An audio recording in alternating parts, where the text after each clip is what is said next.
कमलायतलोचन लोकपते विजयी भव वेङ्कटशैलपते स चतुर्मुख षण्मुख पञ्चमुख प्रमुखाखिल दैवतमौलिमणे शरणागत वत्सल सारनिधे परिपालय मां वृषशैलपते अतिवेलतया तव दुर्विषहै अनुवेलकृदै प्रपराध सदैः हरितं त्वरितं वृषशैलपते परया कृपया परिपाहि हरे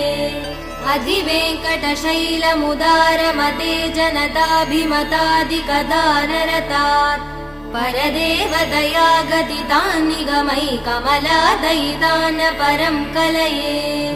कलवेणुरवावसगोपवधू शतकोटिवृतात् स्मरकोटिसमात् प्रतिवल्लविकाभिमदात् सुखदात् वसुदेव